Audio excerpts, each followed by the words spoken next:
Hi, everybody. Welcome back here to CST tonight. As you've noticed, Paul and I have spread out a little bit because when he says he wants to sit in the middle, we move. It's a pleasure to welcome number 93 from the Saints, Bobby McCray, and joining us here on our CST set. Good to see you. Things going all right? You were just coming from a treatment segment. You feeling okay?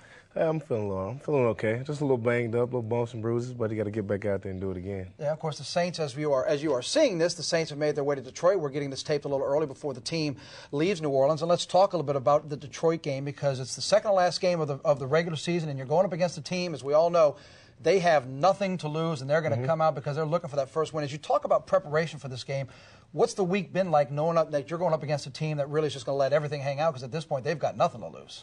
I mean, it's been an up-tempo week. I mean, Sean Payton doesn't want us to get down at all, and, feel like this is an easy win. You come in unprepared, and then they jump all on you. So at the same time, we've been working real hard, sticking with the same mindset, every week of trying to pull a win out.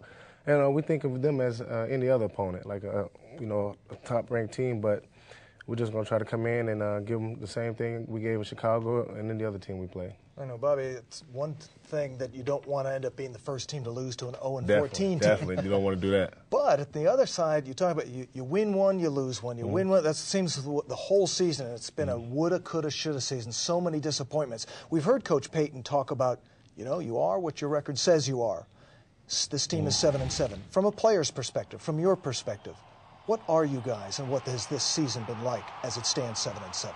I mean, I feel like we got a lot of new guys this year. I mean, myself included, so it's just probably like a year of getting our chemistry together. It's just been an inconsistent year, and we're just going to have to, look forward to preparing next year and doing better, even though we still have 2 games left. But at the same time, it's just like a learning process for us, let us know we can do good on Monday nights, we can do bad on Monday nights.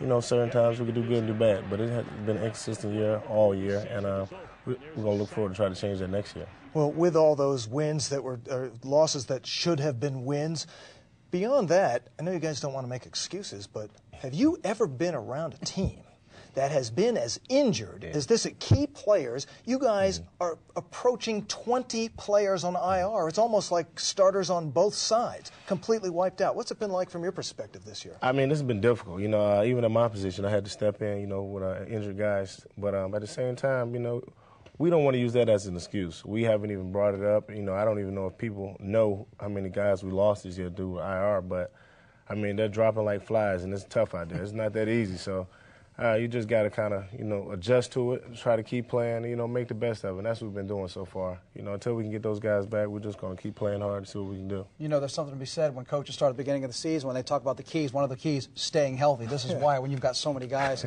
on the IR. You just saw some video of our partner here in action, and because of some of that video, he's a little light in the wallet, but that's a good thing. It's not penalized with the money, but it's great contributions that he has that he donates to a program. For every sack he gets, $6,000 so far this year. It's the After School All-Stars, and this is some video from some activity you had earlier this week. And Bobby, tell us a little bit about what it's like being involved in community activities like this. I mean, being able to reach out to the kids is always a good thing. They look up to you, and we look up to them too. Because they're going to be the kids of the future. At the same time, we had a lot of guys that came out to my school when I was small. My dad was a high school coach. He coached me, and even in elementary school, I always stuck around sports. So, at the same time, you want them to look forward to being in the sports and having other activities to do. But at the same time, you want them to take care of the academics first, and then sports afterwards. Keep them out of trouble and keep them busy.